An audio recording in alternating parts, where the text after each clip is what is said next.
Okay, so I will just say I was listening to you and Carol talking about Jon Lester. I remember when he was with the Red Sox, and then he had to leave because of he had that leukemia diagnosis. So he's going to play for Washington.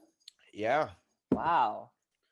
Yep. So it was a cool story, like to follow as a Red Sox, and then I know he went somewhere else, and then I didn't hear anything after that, and I was like, well, whatever happened to him? So Brian actually is on here. You should jump on because Brian knows the whole story, I think. Hold on, let's see if he's near his iPad. I see him on. There he is. Hey, what's up? Hi, Brian. How's it going? So Brian, tell the Jon Lester story since we have time to kill. Like,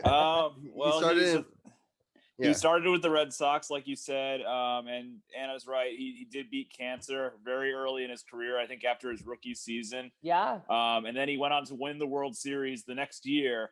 He pitched the clinching game of the World Series, his first ever postseason start, coming back from the cancer to win the World Series. Yeah. Then they won the World Series again in 2013. Right. And then he went to the Cubs and won the World Series with them in 2016 as well.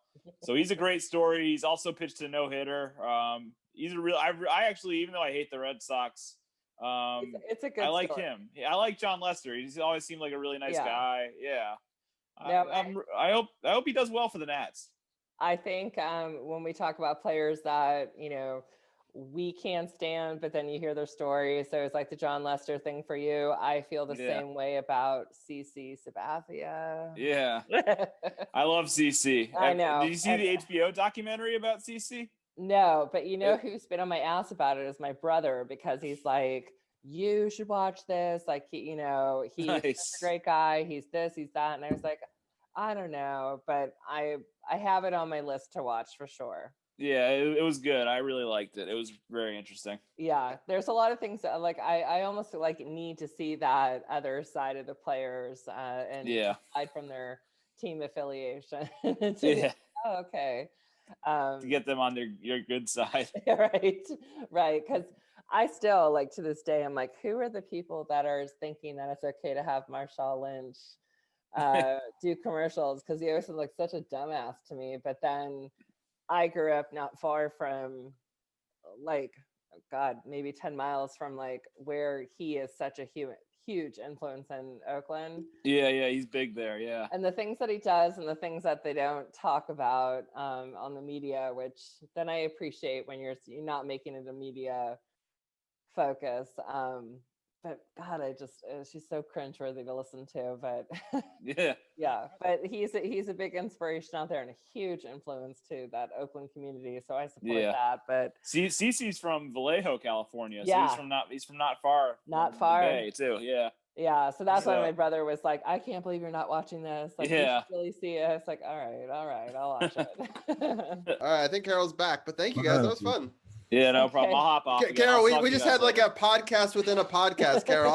I'm recording it. It might be a special edition version. So. Hey man, that's cool. Do stuff like that behind the scenes. Week, the Capitals did well. They won 2 out of 3, and then we've always talked about how I don't love the shootout. Ultimately, we lost one in the shootout, but getting 5 out of 6 points is great. We've got some breaking news right at the top of the thing. I want to thank Brian Brennan, who will be on in a little bit. He's been giving me lots of Jon Lester facts over the last few minutes. So breaking news coming in, Jon Lester, 3-time World Series champion and cancer survivor, is in the works to join the Washington Nationals. It would be a pretty crazy rotation. Scherzer, Strasburg, Corbin, and now Jon Lester against a 3-time champion and cancer survivor. A really good guy. I'm definitely going to want to get Brian's take on it later when we have him on. But Carol, what's sort of your immediate reaction to that breaking news? Well, Lester is definitely a quality pitcher. You mentioned, surviving cancer. He's won the Cy Young. He's won World Series. I believe he won the Cy Young. I want to refer to Brian. I believe he did, but I'm going to have to refer to Brian on that one. He's the baseball guru.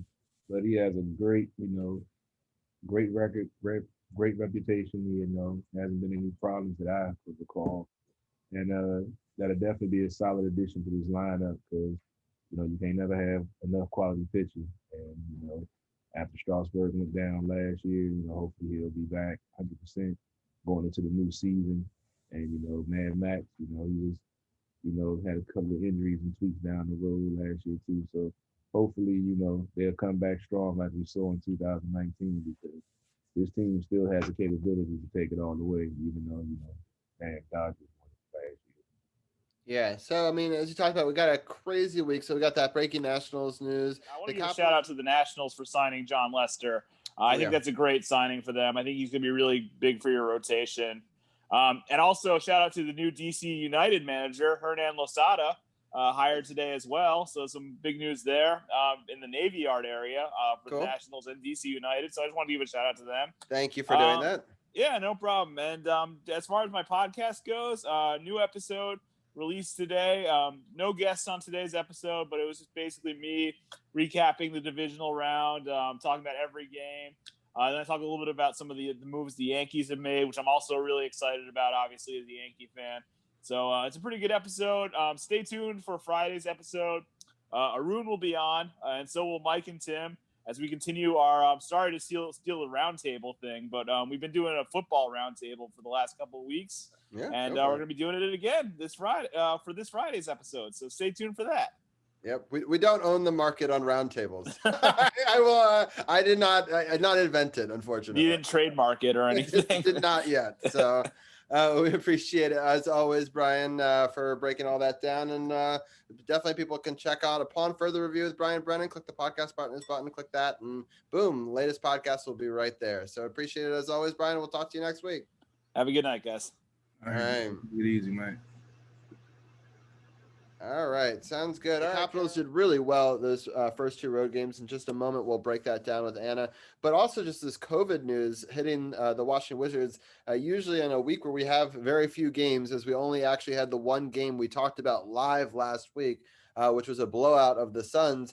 I'm happy they blew that game out, because we had talked about on the show that they were about to go into the easy part of their schedule-ish and hopefully get some wins and climb back into this. And instead, they missed all these games. Now it's reported that the Wednesday game is also postponed. So at least 4 games are going to be missed, maybe more. I mean, half the team, there's talk that 7 players, I think, might have it now. It's just becoming an epidemic. So we'll save that towards the end. We also want to break down all the NFL action. There were 4 super exciting games from this past weekend. We'll break those down quickly and get the thoughts of our roundtable on each of their favorite 2 games each. And then we'll break into, or we'll talk about the championship games too, because that's now set up. And so that'll be fun. So I think Anna should be ready to go. And there she is.